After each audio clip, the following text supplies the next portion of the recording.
자, 오늘 우리가 볼 말씀은 이제 8장인데요. 8장은 이제 앞서서 4장에서부터 7장까지 이스라엘과 예루살렘과 온 이스라엘에 대해서 심판을 행할 것에 대해서 이제 선지자를 통해서 행위로도 보여주고 또 말씀으로도 이렇게 선포하는 것들을 우리가 봤습니다.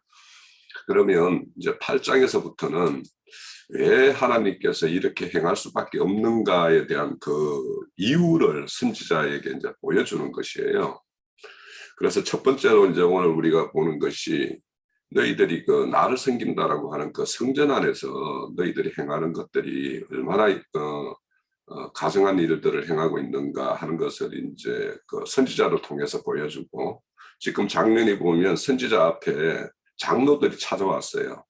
그러면 실질적으로 하나님께서는 선지자를 찾아온 장로들에게 선지자 입을 통해서 하고 싶은 말을 지금 그 말을 전하기 위해서 성전의 모습을 보여주고 있는 모습이에요. 그래서 이제 이스라엘의 어떤 지도자인 그 장로들이나 이런 사람들이 하나님께서 왜 너희들을 이렇게 지금 1차, 2차에 거쳐서 포로로 잡혀왔고 앞으로 너희들이 최종적으로 너희들이 돌이키지 않았을 때 또 다시 한번 최종적인 어떤 심판이 있을 것을 이렇게 그 이유를 설명하는 거예요. 그래서 이 내용들이 쭉 이제 그 한 24장까지 쭉 흘러가는데, 우선은 이제 11장까지는 성전에서 너희들이 행하는 일들이 어떤 일들을 행하고 있는가, 그걸 이렇게 보여주는 장면이에요. 그래서 여기에서 보면은 이스라엘 전체가 행하는 일, 또 그 이제 성 안에는 이제 이스라엘의 뜰이 있고 여인의 뜰이 있고 이방인의 뜰이 있고 제사장들이 있잖아요.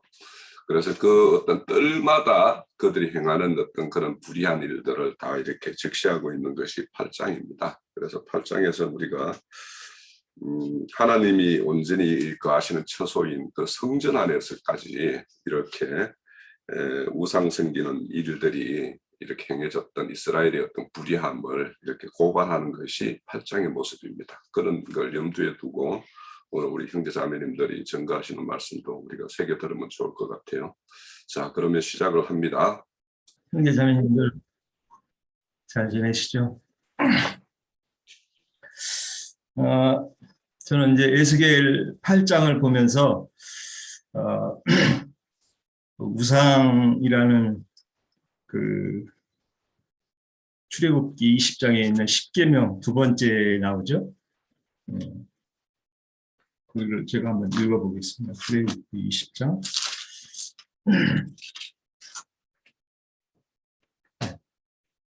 두 번째 계명인데, 너를 위하여 새긴 우상을 만들지 말고 또 위로 하늘에 있는 것이나 아래로 땅에 있는 것이나 땅 아래 물속에 있는 곳에 어떤 형상도 만들지 말며 그것들에 절하지 말며 그것들을 섬기지 말라.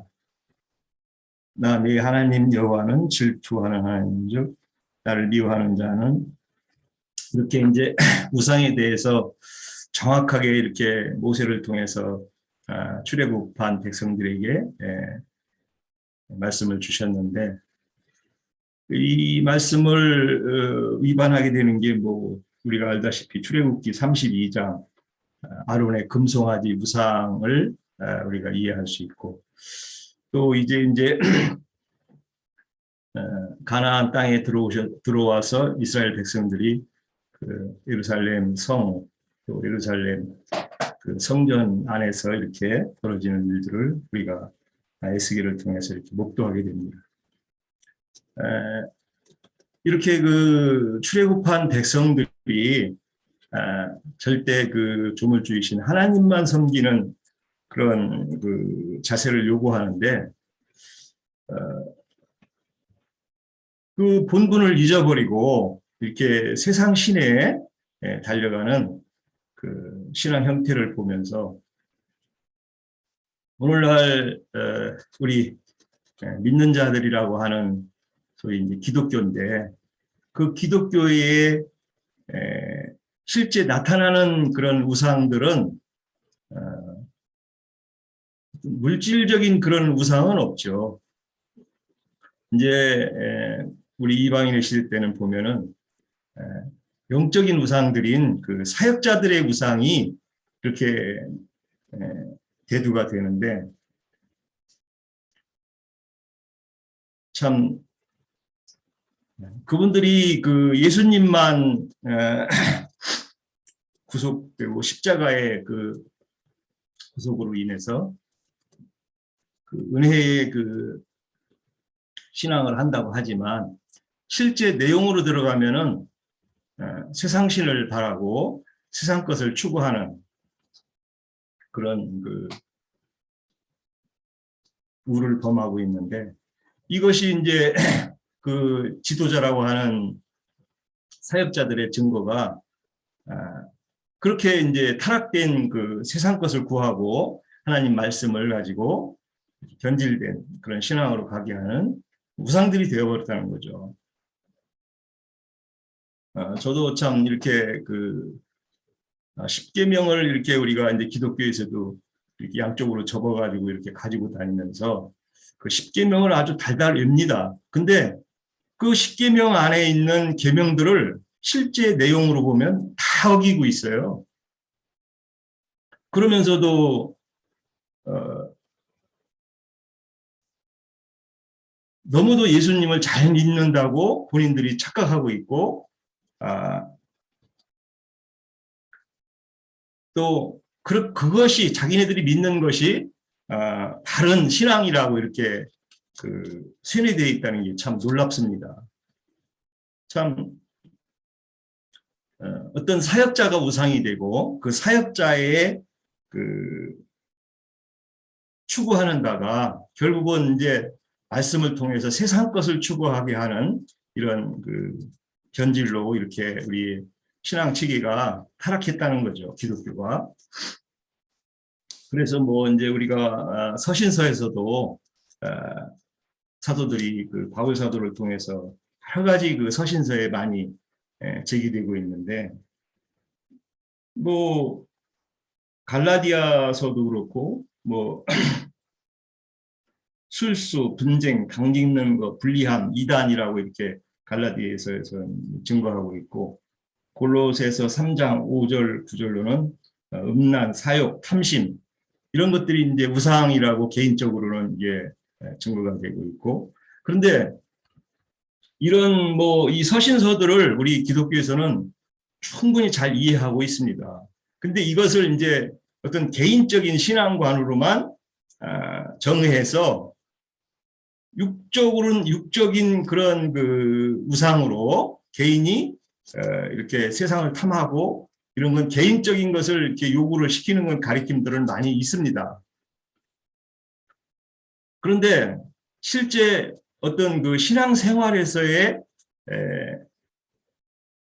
적용이라고 이제 저는 얘기할 수 있는데 적용에서는 개인적인 것은 많이 그렇게 절제를 시키는 증거하는 사역자들 들어있는데 교회적으로 어떤 그 진리 안에서의 이런 것들이 무엇을 예표하고 있고 무엇을 제시하는지에 대한 정확한 이해가 빈약한 것 같습니다. 그래서 사역자 자체가 우상이 돼 있고 사역자의 그런 잘못된 누룩된 비진리 증거들이 그게 우상이라는 개념에서 이해를 못하고 있는 거죠. 그래서 뭐 우리 형제님 이제 계시록을 잘 증거하고 계신데 계시록에서 보면은 뭐 666표를 받았다든가 또 뭐 짐승표를 우상으로 이렇게 경배하고 있다고 하는 그런 증거들이 전혀 이해를 못하는 거죠. 결국은 사람이 우상이 돼서 짐승, 진리를 잊어버린 사람, 증인의 그 짐승화된 그 사람들이 우상이 됐다는 거죠. 뭐 성경은 참 이 우상에 대한 얘기는 뭐 계시록 끝까지 또 십계명에서부터 해가지고 우상이 된 그런 신앙생활이 정확하게 이해하기 쉽게 이렇게 잘 증거가 돼 있는데도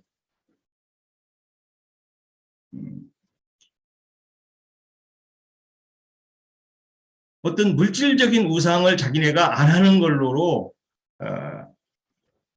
우상에서 정확한 그 이해를 아주 잊어버리고 있는 거죠. 저는 그 사역자들이 우상이 되는 그것은 참 뭐 처음부터 자기가 우상화되려고 하는 사람은 없겠죠. 그래서 말씀에서도 보면 많은 사람을 자기를 따르게 하는 게 자체가 자기를 우상화시킨다는 것. 그래서 많은 사람들을 어떤 종교 단체, 예배당, 뭐 성당 이렇게 모으는 자체가 사람을 보고 따르게 하는 자체가 그게 우상이라는 개념이 거기에 있는데 많은 사역자들은 그걸 잊어버린 거죠. 등한히 여기고 그래서 자기를 따르는 그런 그 사역이 결국은 이제 본인이 우상이 되는 그런 개념에 대한 이해를 못하고 있는 거죠. 바울 사도는 그랬죠. 나는 그 정결한 처녀로 너희를 주님 앞에 중매한다 하는 말씀을 우리가 생각해 볼 필요가 있는데 주님 앞에 그 정확한 정결한 사람으로 온전한 사람으로 중매를 못한다고 하면은 결국은 자기가 우상화가 된 건데 그 자체가 사역자는 하나님 앞에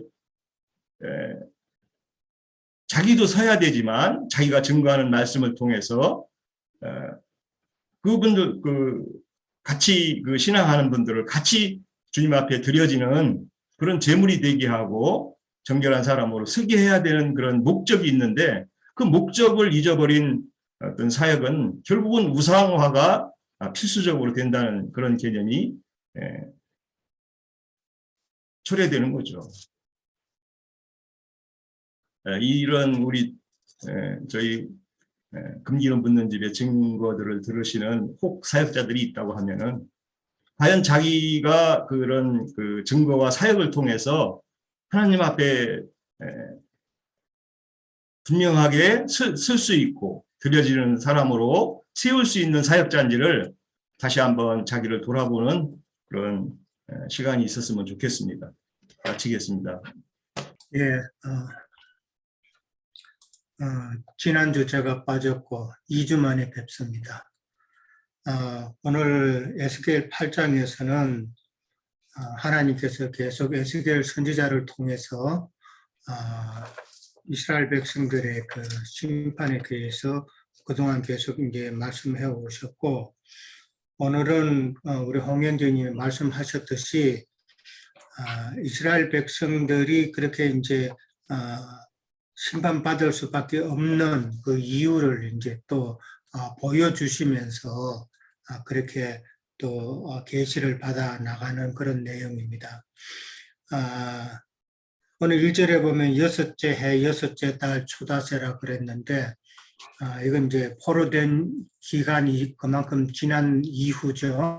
6년 6개월이 지난 이후이기 때문에 처음에 계시를 받았을 때가 5년 넷째 달 5일이라 그랬으니까 한 14개월이 지난 정도가 되겠습니다. 보면은 그 유다의 장로들이 이제 같이 앞에 앉아 있었다고 그랬어요. 유다의 장로들이 같이 앞에 앉았다는 것은 장로들도 같이 포로된 상황이죠. 같이 포로된 상황인데 참 장로면은 이제 리더격인 그런 위치인데 포로 생활을 하면서 참 답답한 그런 마음이겠죠. 그래서 선지자 에스겔에게 와가지고 도대체 하나님께서 말씀하시는 내용이 뭔지 또 하나님의 뜻이 뭔지 그걸 알고 싶었겠죠. 그래서 에스겔에게 에스겔에게 왔을 때에 오늘 그 표현이 참 재밌어요. 하나님께서 이제 불같은 형상으로 나타나셨는데 이제 불같은 형상이라는 것은 우리도 지난번에도 나누었듯이 하나님 여호와 자신을 이야기하는 표현이죠. 불같은 형상이라 그러면은 여호와 자신의 모습인데 뭐 불이니까 뭐 여호와께서 심판의 모습으로 이스라엘 백성들에게 나타나시겠다는 그런 의미로 보면 될 것 같고요. 그러나 불은 어디까지나 또 태우고 또 태우고 나면은 그 죄는 또 성결하게 하는 그런 재료로 쓰이니까 뭐 심판도 하시지만은 그러나 또한 우리를 거룩하게 하는 그런 면도 우리는 생각해 봐야 되겠죠. 그러면서 저는 우리의 옛사람은 불로 심판을 받아서 참 태워지는 것이지만은 그러나 우리의 새 사람은 태워짐으로 인해서 더욱더 거룩하게 된다는 그 원리를 우리는 또 한번 생각해 봐야 될 것 같습니다. 그 불같은 형상으로 나타나시는 하나님이 에스겔을 갖다가 머리털 한 모순을 잡아서 들어 올렸다 그랬어요. 표현이 참 좀 재미있죠. 머리카락 한 모순을 이제 잡아서 들어 올리니까 뭐 하나님이 힘이 세서 들어 올려졌는지 아니면 참 에스겔이 가벼워서 들어 올려졌는지는 모르겠지만은 그래 표현이 참 재미있게 했습니다. 그래서 천지 사이로 올렸다라는 표현이 있어요. 이런 표현이 우리가 늘 그동안 나눠왔던 그 셋째 하늘로 올라가서 하나님께서 계시해 주시는 그런 표현인데 에스겔에서는 오늘 참 재밌는 표현으로 머리털 한 모순을 잡아서 들어 올려서 천지 사이로 올렸다 그랬습니다. 그래서 거기서 이제 하나님의 환상 가운데서 나를 이끌어 어디로 갔냐면은 예루살렘으로 갔다 그랬어요.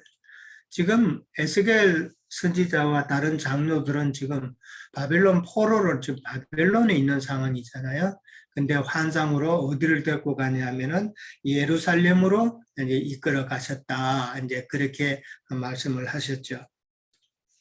거기서 이제 안떨로 들어가는 북향한 문이라 그랬는데 안떨로 들어가는 북쪽 문이죠.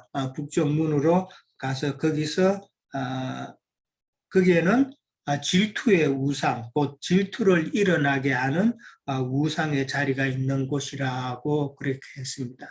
그러니까 질투의 우상이라는 것은 하나님께서는 질투하신다는 것이죠. 하나님께서 질투하도록 그렇게 하나님의 질투를 유발하는 그런 우상의 모습을 설명하는 것이죠. 그래서 신명기 4장 24절에도 보면은 하나님은 소매라는 불이라고 그랬고요. 그 다음에 하나님은 질투하시는 하나님이다라고 그렇게 우리가 잘 알잖아요. 그래서 질투의 우상이 있는 곳으로 데리고 가서 거기서 그렇게 보여줬다는 것이죠. 그 다음에 이제 또 점점점 오늘 전체적인 성경을 이렇게 보면은 하나님께서 이스라엘 백성들 그러니까 예루살렘으로 가서 거기서 보여주신데 좀 더 정확하게 말하면은 예루살렘 바깥돌로부터 시작해서 안돌로 들어가고 그 다음에 벽을 헐어서 그 문이 있는데 그 문에 열어서 그 방으로 또 들어가고 그렇게 하고 나중에는 결국은 보면은 현관과 제단 사이까지 들어가는 점점 바깥에서 예루살렘 성전 안쪽으로 들어가는 그런 모습을 지금 설명을 하고 있습니다. 그걸 우리가 먼저 기억을 해야 되고요. 그러면서 하나님께서는 바깥 뜰에서의 우상의 모습을 보여주시고 그 다음에 점점 더 안쪽으로 안뜰로 들어가서 그 다음에 제사장이 있는 그 방 안에까지 들어가고 그 다음에 제단까지 가는 그 과정에서의 그 이스라엘 백성들의 그 가증한 행위, 장로들의 가증한 행위를 하나하나 보여주십니다. 그래서 오늘 성경에 보면은 네가 보았느냐 너희들의 패악한 가증한 행위를 보았느냐 하는 그 질문이 4번 나옵니다. 4번 나오면은 이거는 하나님께서 너희들이 이런 일을 했다는 것을 증거를 지금 제시하시는 것이잖아요. 증거를 제시하심으로 내가 너희들을 심판하지 않을 수가 없다라는 그런 상황을 지금 보여주시는 것이죠. 이제 그거를 우리가 먼저 이제 이해를 하셔야 되겠고요. 그 다음에 이제 하나님께서 참 아까 길행년님도 말씀하셨지만은 출애굽기 20장 3절에서 5절에 보면은 우리가 잘 알잖아요. 십계명을 주시면서 하시는 그 이계명 우상에 대해서 하나님께서 언급을 하시면서 우상을 만들지도 말고 거기에 절하지도 말아라 그랬잖아요. 하나님은 질투하시는 하나님이다. 그러시면서 하나님께서 언약을 맺으시잖아요. 언약을 맺을 때 너희들이 내 계명을 잘 지키면은 참 자손 대대로 복을 받지만은 그러나 내 계명을 파괴하고 우상을 섬기고 그렇게 하면은 너희들은 하나님의 분노를 피할 수가 없다라고 이제 언약을 맺으신단 말이에요. 그러니까 언약을 맺으시는 거였기 때문에 우상 숭배하는 것은 이스라엘 백성들이 하나님과의 그 언약을 파괴하는 행위라는 것을 먼저 이해를 해야 되는 것이죠. 그러고 난 다음에 이제 오늘 그 전체적인 그 6절에도 보면은 그 우상 숭배로 인해서 6절에 보면은 나로 내 성소를 멀리 떠나게 했다라고 그랬습니다. 그러니까 이스라엘 백성들이 하도 이스라엘 백성들이 그 우상을 섬기고 이러니까 하나님께서 첫째는 성전을 떠나시는 거예요. 우상 숭배 결과로. 이제 6절에 보면은 내 성소를 그것도 멀리 떠나게 한다고 그랬어요. 그러니까 내 성소를 내가 떠나게 되고, 그 다음에 이제 12절에 가면은 땅을 버리셨다고 그래요. 땅을 버리셨게 됐다. 그러니까 첫째는 성소를 하나님께서는 떠나시고, 그 다음에 자기 땅, 자기 백성인데 자기 땅을 또 버렸다고 그랬습니다. 떠났던 것이죠. 그 다음에 이제 18절 마지막에 보면은 그 백성들에 대해서 내가 분노로 갚아서 불쌍히 여기지도 아니하고 긍휼을 베푸지도 아니한다라고 해서 결국은 하나님의 백성까지 버리시는, 떠나는 그런 결과가 나타나죠. 그러니까 우상 숭배로 그 하나 때문에 성전에서 하나님이 떠나시게 되고, 성전에서 하나님이 떠나시면 그들이 드리는 제사는 아무 소용도 없잖아요. 그 다음에 그 땅을 또 하나님이 떠나시고, 그 다음에 백성들을 하나님이 떠나시는 그런 참 비참한 결과가 나오죠. 마지막 그 18절에 보면은 그들이 아무리 부르짖어도 하나님께서는 응답 아니하시겠다라고 그렇게 설명을 하고 있습니다.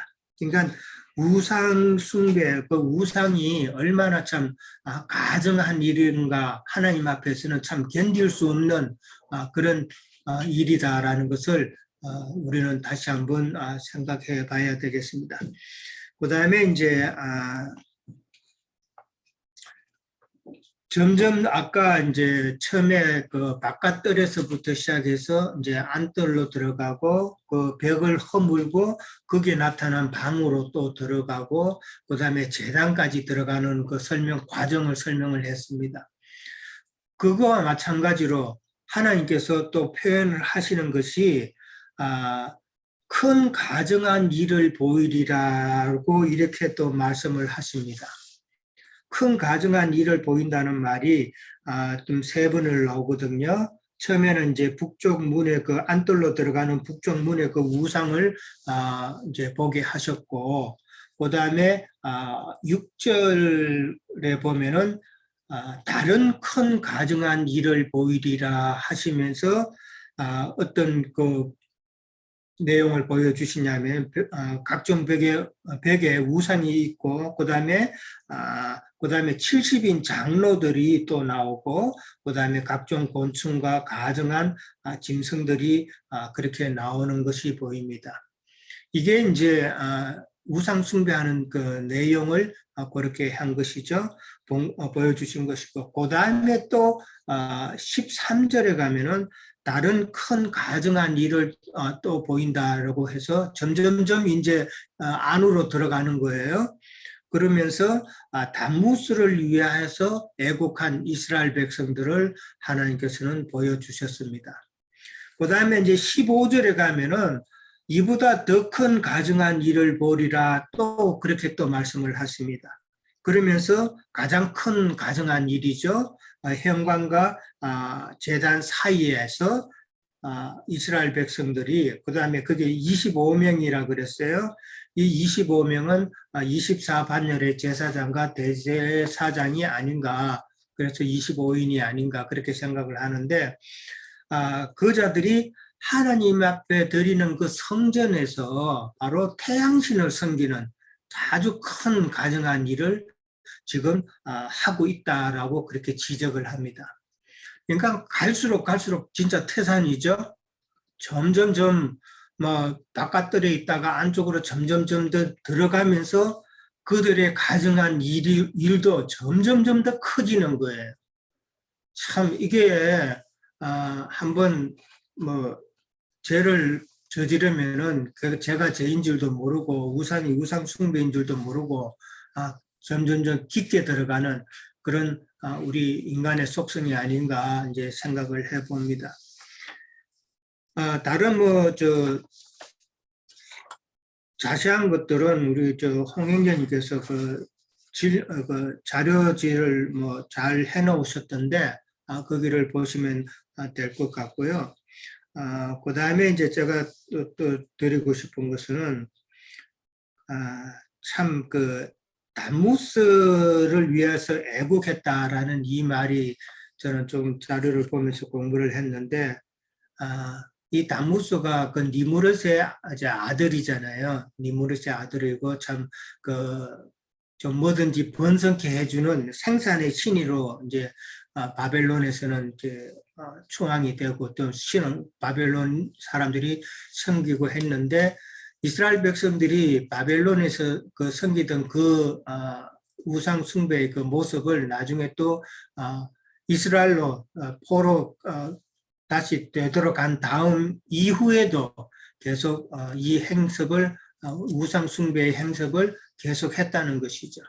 예, 그걸로 보면은 참 하나님이 얼마나 답답했을까. 포로 생활에서 이제 끝내서 이스라엘로 돌아오게 하셨는데 참 하나님의 언어도 참 기억하지 못하고 바벨론에서 행했던 그런 악습을 또 갖고 들어와서 이렇게 그 담무스를 위해서 애국하는, 그러니까 이게 뭐 종교력으로 4월달이라 그래요. 4월달이고 그다음에 이제 태양력으로 하면 6, 7월인데 이제 뭐 지하 세계로 내려갔다가 이제 봄에 소생해서 이제 만물을 소생케 해주는 그런 신이다 해서 그렇게 섬기고 그러는데 결국은 뭐든지 잘 되게 해달라고 하는 그 생각, 행위가 우상숭배라는 것이죠. 우리가 출애굽기에서도 늘 이야기했지만 우상숭배의 근본 목적은 내가 잘 되는 것, 그 욕심 때문에 우상숭배가 이루어진다는 것이기 때문에 이 담무스의 애국도 마찬가지잖아요. 뭐든지 그냥 잘 되기를 원하는 그런 마음에서 출발하는 것이 이제 이런 우상숭배인데 오늘 마지막에 보면은 폭행으로 채우고 그 다음에 또 나뭇가지를 그 코에 갖다 댔다고 그랬는데 나뭇가지를 그 코에 갖다 대는 게 뭔가 싶었는데 이것도 결국은 우상 숭배하는 그런 행위 중에 하나였다라는 것이죠. 그러니까 참 하나님께서 삼는다. 선악과 선악과 나무 가지들이라는 게 이제 우상 숭배를 권장하고 가르치는 율법 종교 지도자들, 오늘날 이제 기독교계 목회자들인데 그들의 말을 생명의 숨, 호흡으로 삼는다 이 말이에요. 그렇죠. 이제 코에 갖다 대는 게 이제 숨 쉬는 거이기 때문에 그 향기를 맡는다는 그런 의미라고 그러더라고요.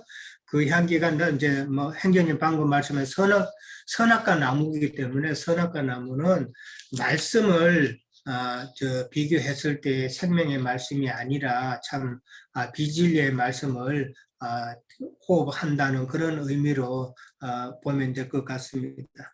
참 전체적인 내용에서 보면은 우상이라는 것이 하나님에게는 얼마나 참 질투하게 하시고, 그 다음에 그걸로 인해서 하나님께서는 아까도 말씀드렸다시피 많은 것을 이제 이스라엘 백성은 잃게 되는 것이죠. 예, 여기까지 하겠습니다. 말씀이 물론 뭐 늘 그렇지만은 제가 이렇게 이런 뜻인가 하고 이렇게 보이는 부분 말씀드리고 싶어요. 첫 번째 이 2절에 보면 내가 보니 불같은 형상이 있더라. 그 허리 아래의 모양은 불같고 허리 위에는 광채가 나서 단쇠 같은데, 잠깐만요. 네. 2절에 불같은 형상이 있더라.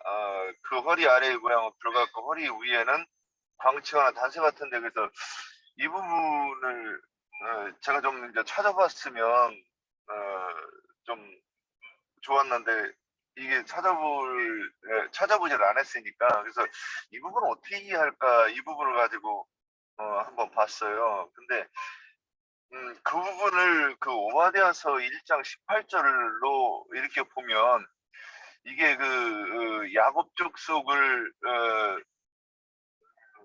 그 불로 또 요셉 족속을 불꽃으로 삼으신다고 하는 이 말씀을로 이렇게 보면서 이것이 예수 그리스도를 상징하는 것 아닐까, 일단 이렇게 이제 보이는 부분이 있었어요. 이거 잘못됐으면 나중에 좀 짚어주시면 좋겠어요. 이거 궁금해서 이제 저도 해보는 거니까. 그 다음에 5절부터 그 다음에 이제 그 3절부터 3절에 머리털 한 모순을 붙잡았다, 잡아가지고 들었다, 이렇게 표현이 돼 있어요. 그래서 이 부분은 일단 이게 이제 제가 좀 이게 무슨 뜻일까, 어떤 의미가 있을까 하고 이제 궁금했다고 하고 넘어가고, 그 다음에 그 아래서부터 이제 나를 이끌어 예루살렘으로 가서 안뜰로 들어가는 북향문에 이르니 거기에는 질투의 우상, 곧 질투를 일어나게 하는 우상의 자리가 있는 곳이라. 그래서 요 부분이 지금 이제 이 이후에 세 부분으로 나눠진다고 보여요. 8절까지, 7절까지가 이게 그 예루살렘 성전에 마당에서 일어나는 그 일이고, 또 8절에서부터 15절까지는 성소를 지금 성소에서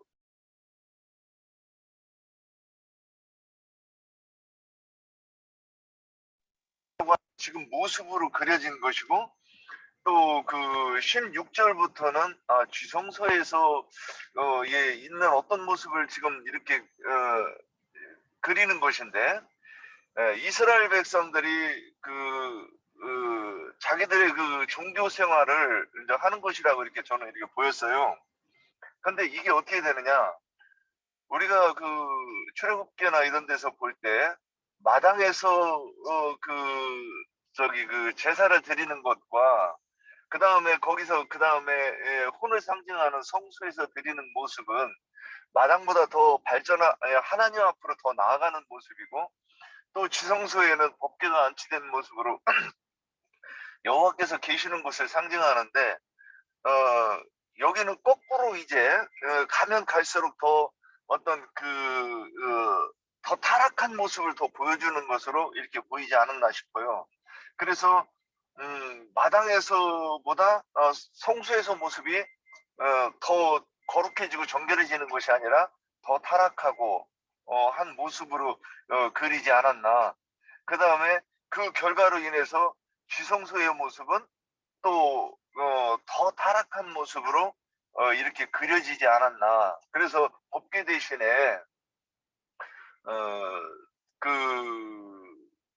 그 코에 나무를 두어가지고 이렇게 보았는데, 아까 이제 나영재님께서 이 선악나무 가지를 상징한다고 딱 하실 때 좀 더 잘 이렇게 더 이 정도로 이렇게 보는 것도 방향이 좀 맞았나 하는 이런 생각을 하면서 봤습니다. 예, 여기까지입니다. 보시면 여분의 시간을 제가 좀 채우도록 하겠습니다. 앞서서 말씀드린 대로 에스겔 선지자의 첫 번째 환상을 봤을 때의 모습이 그 모습이 그대로 이제 또 다시 에스겔 선지자가 보게 돼요. 그래서 그 선지자에 의해서 첫 장에 우리 1장에 보면 하늘이 열리고 뭐 이렇게 이야기가 있죠. 그것처럼 이제 실질적으로는 여호와의 영께서 이제 선지자의 영을 이제 열어서 예루살렘 성전을 이제 보여주고 있는 거죠, 실질적으로. 그래서 지금 현재 장면을 우리가 이제 잘 생각을 해봐야 돼요. 지금 현재 앞서서 이제 우리 유영재님께서 말씀하셨듯이 14개월이 지난 첫 번째 환상을 본 이후로 14개월 쭉 지났을 때예요. 그러면 우리가 앞서 그 행위로서 390일, 40일 해가지고 430일을 옆으로 이렇게 누워서 이렇게 지내는 어떤 그런 기간이에요. 그래서 그 기간이 거의 끝나갈 시점에 이제 그 장로들이 찾아온 거죠. 지금 저 선지자를. 그러면서 장로들이 선지자를 왜 찾아왔을까? 그러니까 장로들도 이제 그 에스겔이라는 사람이 이런 어떤 이상한 어떤 행위를 하고 이상한 말을 한다라는 걸 이제 들었겠죠. 그래서 그런 어떤 의도가 지금 선지자가 행하는 어떤 행위나 하는 말의 의도가 무엇인가 이런 어떤 뜻을 구하고자 왔지 않았을까. 또 아니면 만약에 하나님의 어떤 그 선지자로 세운 사람이라면 이제 장래일이라면 우리가 다시 본토로 돌아가는 날이 언제일까? 물론 에레미야 선지자가 70년 만에 돌아온다라고 했겠지만 그런 것들에 대해서 이제 다시 이제 확정하고 뭐 이런 것이 궁금한 게 많겠죠. 포로지에 있게 되면. 그래서 그런 어떤 뜻을 구하기 위해서 이렇게 왔을 것인데 그 장로들에게 실질적으로는 장로들에게 직접 전해주고 싶은 하나님의 말씀이 이제 지금 이제 그 선지자의 영을 이렇게 열어서 예루살렘 성전 안에서 이루어지는 일들을 지금 보여주고 있는 것이에요. 그래서 우리가 이제 그 성전 안에서 이제 주도적인 일을 하는 사람은 이제 제사장이죠. 제사장이고 그를 돕는 레위인들이고 또 어떤 정치적인 거기가 이제 어찌 보면 어떤 그들의 어떤 종교적인 어떤 중심지일 수도 있겠지만 어떤 정치적인 어떤 그런 것도 거기에 보면 그 왕의 어떤 주장이 있고 솔로몬 행각이 거기에 있고 이러기 때문에 실질적으로는 그 성전을 중심으로 그런 어떤 정치나 종교적 그들의 어떤 행위가 다 중심을 이루고 있기 때문에 그래서 이제 오늘 이렇게 장로들에 대한 이야기까지 이렇게 나오는 것 같아요.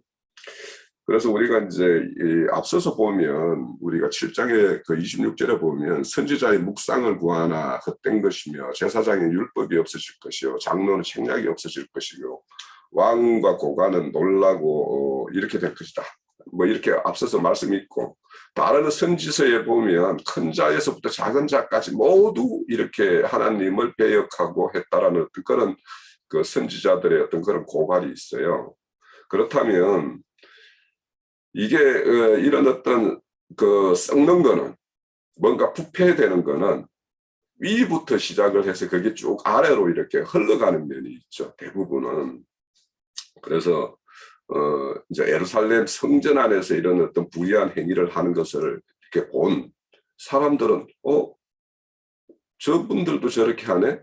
저게 아무 문제가 없는갑다. 이런 생각을 하고 이제 그걸 본 사람들은 또 그걸 본받게 되고 이렇게 쭉 흘러가서 그것이 아주 일상화되고 보편화돼서 모두가 온 이스라엘이 이렇게 썩어버리는 어떤 그런 것이 되죠. 그래서 우리가 이제 항상 우리가 생각해야 될 것은 그 어떤 집단 중에서 우리가 생각할 때 이제 우리 어린 심정에 생각하면 제가 처음에가 이제 뭐 교회 가면 목사님들은 어떻게 사실까 뭐 이런 게 좀 궁금하기는 했어요, 사실은. 그래서 저분들은 뭐 참 되게 거룩한 어떤 그런 그리고 정결한 어떤 생활 이런 것은 뭐 당연할 것이다 이렇게 생각을 했는데 그런데 이제 사실은 이제 그런 것들을 알아가면 알아갈수록 그게 우리의 기대와는 정반대라는 것이 이 세상의 어떤 그런 작동되는 원리예요. 그러니까 우리가 정결하고 어떤 뭐 진실되고 이렇게 될 거라고 생각하는 그 집단일수록 사실은 더 부패해요. 그거는. 그래서 저는 이제 가장 이제 한동안 이제 뭐 회사 직장 생활을 하지만 교수들을 상대로 하는 일들을 좀 뭐 이렇게 교수들과 하는 일이 있었어요. 그런데 그들의 세계는 정말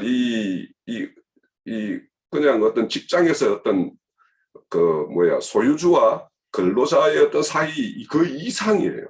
거기는 거의 그 교수 세계는 그냥 학생들을 거의 종으로 여기지.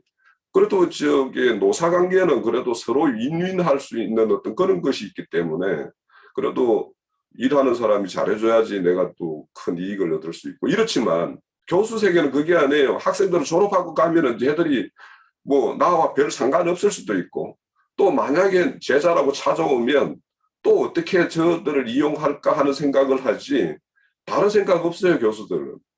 그래서 저는 이제 이게 초등학교 선생부터 이게 위로 가면 갈수록 더럽고 치사한 데가 여기구나.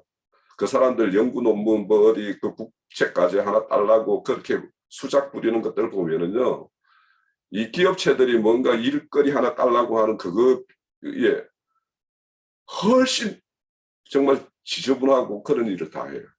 그런 것처럼 제가 이런 말씀을 드리는 이유는 저희들도 이제 저도 이제 목사 세계들을 잘은 모르지만 제가 첫 교회 가가지고 막 이렇게 하는 거 보고 이 교회에서 김정일이 뭐 그때는 뭐 김정일이었죠. 그 아들 세대가 아니었어요. 김정일이를 요구하는데 왜 김정일이를 요구하지? 내가 볼 때는 이 사람들이 더한데 딱 그게 제일 첫 번째였어요. 제가 느낀 거는. 그때부터 이제 이거 이상한 집단이다. 내가 그래서 사실은 이제 이거 알아봐야 되겠다. 그래서 사실은 뭐 공부를 하게 된 거예요. 그렇게 하다 보니까 여기 와서 이제 우리 근기령까지 왔는데 그러니까 우리 속담이 있잖아요. 병장 밑이 어둡다 그러고 민트 도끼에 발등 찍힌다. 정말 내가 그래 딱 그 세계를 보고 그래서 여기가 정말 어떤 우매한 사람들의 어떤 그러니까 맹신자들을 이렇게 양성하는 곳이지 절대 여기에 어떤 진리를 이렇게 가르쳐서 그들을 진리로 세우는 데인가 이거에 대해서 이제 의심을 했어요. 그래서 이제 그 당시에 이제 저는 이제 성경을 보면 잘 이해가 안 되잖아요 처음에. 그래서 이제 주변 도서를 내가 엄청나게 읽었어요. 솔직히 말하면 내가 그래가지고 그 큰 책장에 한 책을 그냥 다 그게 예전에 뭐 수원교회 할 때 한 반장은 내가 갖다가 뭐 다들 집으로 가져갔는지 어쨌고 나머지는 뭐 쓰레기 같아서 버렸고 이랬는데 그때는 진짜 제가 일주일에 뭐 어떨 때는 2권을 읽었고 어떨 때는 뭐 1권 정도는 읽고 막 이렇게 했었어요. 그 당시에 이제 특별히 대장간 출판사에서 나오는 책들이 그래도 개혁적인 어떤 그런 책들을 막 이렇게 하던 때라서 대장간에서 나오는 책은 거의 다 있다시피 했죠. 그래서 이제 이 세계에서 이렇게 비판적인 시각을 가지고 있는 사람도 이렇게 있구나라는 생각을 했고 그러다 보니까 이제 좀 어찌 보면 이제 80년대 정치적으로는 이 전두환 시대 때 그들의 한거였던 시대 때 이제 그런 일원으로서 이제 한번 해봤던 사람으로서 이 반동적인 어떤 그런 기질이 막 그때 발동이 되어가지고 사실은 여기까지 오게 된 거예요. 그래서 이제 우리가 오늘 이제 앞서서 이제 형제님들도 기성교회에서 이렇게 뭐 말씀을 듣는 분들이나 또 말씀을 전가하는 분들이 있을 텐데 우리가 늘 하던 일, 늘 있던 일 이거에 대해서는 검증을 안 해요. 사실은 이거는 뭐 당연한 것처럼 이렇게 여기는데 그 당연하다고 생각하는 그 부분을 점검을 해봐야 돼요. 사실은 왜냐하면 그게 이미 이 타성에 젖었고 어떤 무감각해진 부분이 있기 때문에 그 부분부터 우리가 좀 이렇게 다시 한번 점검을 해봐야지 우리가 정말 이 성경에서 말하고 있는 어떤 그런 내용이 우리가 지금 실행하고 있는 것과 이렇게 잘 접목이 되고 있는가 그런 것을 우리가 꼭 점검을 해봐야 돼요. 왜냐하면 우리가 진리의 성도라면 진리를 추구하고 진리를 이렇게 알고자 하는 사람이라면 당연히 늘 하던 것, 그거를 점검해 봐야 돼. 그래서 가다 보면 이제 교회 가면 이제 예배 오늘 같은 경우 내리면 이제 일요일 날 예배 순서 정해가지고 그 순서대로 막 쭉 하는 거 그런 것들도 한번 생각해 봐야 되고 제가 이제 최근에 그 아까 계명 말씀하신 그 상계명 내 이름을 그 망령되게 일컫지 말라는 말씀 그 말씀을 이제 하면서 제가 우리가 이제 기도하면 예전에 우리 모임하면 막 기도하면 아무도 안 하면 이제 좀 먹석먹석 해가지고 이제 누구라도 해야지 해가지고 이렇게 하고 했는데 그것도 안 해야 되겠다 저는 생각을 했어요. 왜냐하면 내가 정말 속에 어떤 기도하는 게 있으면 그것을 하면 되지 만약에 어떤 순서적으로 뭐 맞추기 위해서 뭐 이렇게 기도를 한다고 하고 이런 것들은 그것도 가식적인 거다 이런 생각을 이번 말씀 정리하면서 이제 좀 그렇게 해봤어요. 자, 뭐 우리가 오늘은 이제 뭐 제가 금방 말씀드린 거는 우리가 8장에서 이제 우리가 살펴봐야 될 어떤 그 중심적인 주제는 그런 어떤 예루살렘 성전에서 하나님의 처소에서 하나님을 예배해야 하고 하나님을 이렇게 찬양해야 될 장소에서 이렇게 사악한 짓을 하는 것들 이것이 그 시대만이냐 오늘 이 시대에 이런 일이 일어날 가능성이 전혀 없다라면 이 말씀을 성경에서 빼야 되겠죠. 있을 이유가 없는 거죠. 그런데 이 시대에도 여전히 이런 일은 있을 수 있기 때문에 우리에게 이 말씀을 주셨다 생각하고 우리가 좀 이 말씀을 살펴봐야 된다 이렇게 말씀드리고 나머지 내용은 첫 시간은 됐으니까 두 번째 시간에 제가 좀 더 보충을 하도록 하죠. 첫 시간을 마칩니다.